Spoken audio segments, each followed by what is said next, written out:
ఏంటండి మార్నింగ్ నుండి వీడియో పెట్టడానికి కూడా తీరిక లేదనమాట. ఎందుకు అంతగా ఏం చేశాను అనుకుంటున్నారా? నా వీడియోస్కి అయితే వ్యూస్ అస్సలు పెరగట్లేదండి. ఏంటో తెలీదు, సబ్స్క్రైబర్స్ కూడా అస్సలే పెరగలేదు ఈ వారంలో అయితే. అందుకని అయితే యూట్యూబ్లో ఉన్న టెక్ ఛానల్స్ అన్నీ చూసేసానండి. వ్యూస్ పెరగడానికి టిప్స్ అన్నీ చూశాను.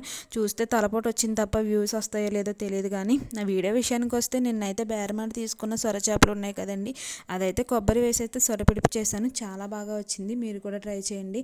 ఆనియన్ పచ్చిమిర్చి కట్ చేసుకుని ఆయిల్లో బాగా ఫ్రై చేసుకోవాలండి.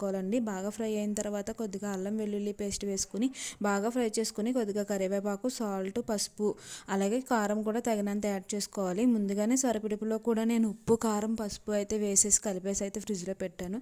ఈ ఉల్లిపాయలు బాగా వేగిన తర్వాత అయితే నా దగ్గర ఉన్న మసాలా కూడా వేసానండి. ఆ మసాలా కొంచెం బాగా వేగిన తర్వాత అయితే సొరపిడిపిని వేసాను. ఇవైతే చిన్న చిన్న సొరపిల్లలు అనమాట, అందుకే కొంచెం వాటర్ ఎక్కువగా ఉన్నట్టుంటుంది. అందుకని దీన్ని అయితే కొంచెం ఫ్రై చేసి మూత పెట్టాను. మూత పెట్టిన తర్వాత కొబ్బరి అయితే వేసుకున్నానండి. ఒక కప్పు అయితే కొబ్బరి వేసాను. కొబ్బరి వేసిన తర్వాత కొంచెం కలిపేసి దీనికైతే అడుగున అంటకుండా అయితే అట్ల పెనం ఉంటుంది కదా, అట్ల పెనం మీద పెట్టి అయితే ఫ్రై చేశాను అనమాట. ఎందుకు అంటే అలా పెడితే త్వరగా అడుగంటకుండా ఉంటుందన్నమాట. ఈ కర్రీ త్వరగా అడుగంటేస్తుంది. అందుకనే నేను ఎప్పుడు సొరపిడిపు కర్రీ చేసినా కానీ అట్ల పెనం పెట్టి అయితే ఫ్రై చేస్తాను.